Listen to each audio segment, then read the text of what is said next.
Then the man brought me to the gate facing east, and I saw the glory of the God of Israel, coming from the east. His voice was like the roar of rushing waters, and the land was radiant with his glory.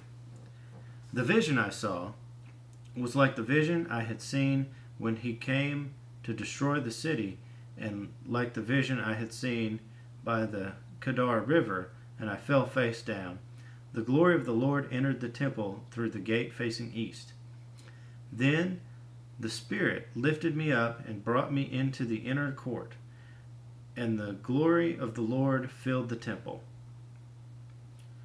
While the man was standing beside me, I heard someone speaking to me from inside the temple.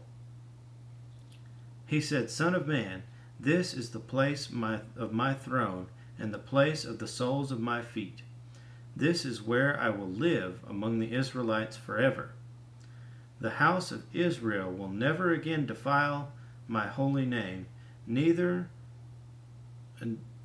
they nor their kings, by their prostitution and the lifeless idols of their kings at their high places.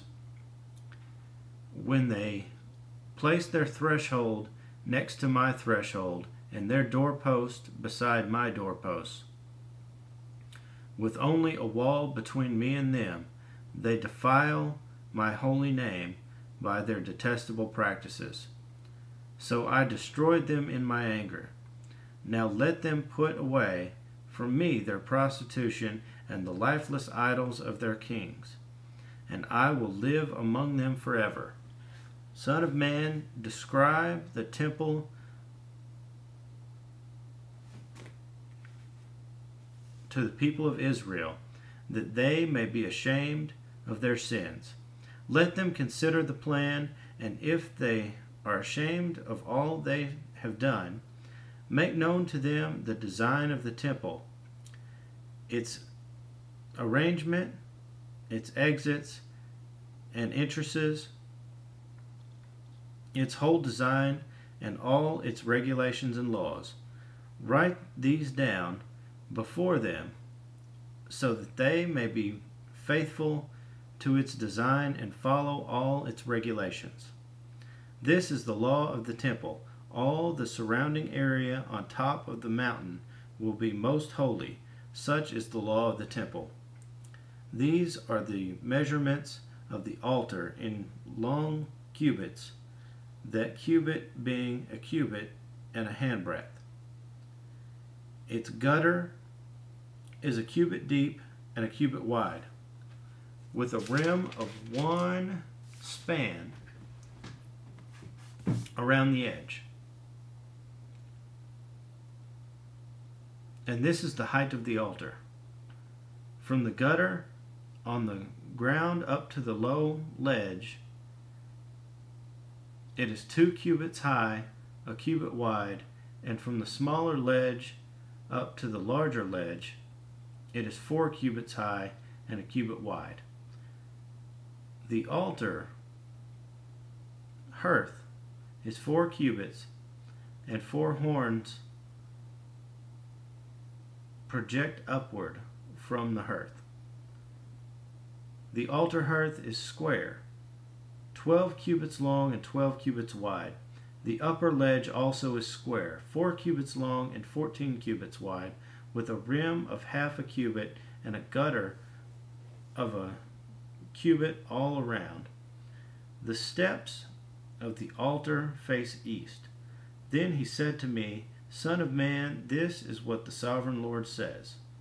These will be the regulations for sacrificing burnt offerings and sprinkling blood upon the altar when it is built. You are to give a young bull as a sin offering to the priests, who are Levites of the family of Zadok, who come near to minister before me, declares the sovereign Lord. You are to take some of its blood and put it on the 4 horns of the altar and on the 4 corners of the upper ledge and all around the rim, and so purify the altar, make atonement for it. You are to take the bull for the sin offering and burn it in the designated part of the temple area outside the sanctuary. On the second day, you are to offer a male goat without defect for a sin offering, and the altar is to be purified as it was purified with the bull. When you have finished purifying it, you are to offer a young bull and a ram from the flock, both without defect. You are to offer them before the Lord, and the priests are to sprinkle salt on them and sacrifice them as a burnt offering to the Lord. For 7 days you are to provide a male goat daily for a sin offering.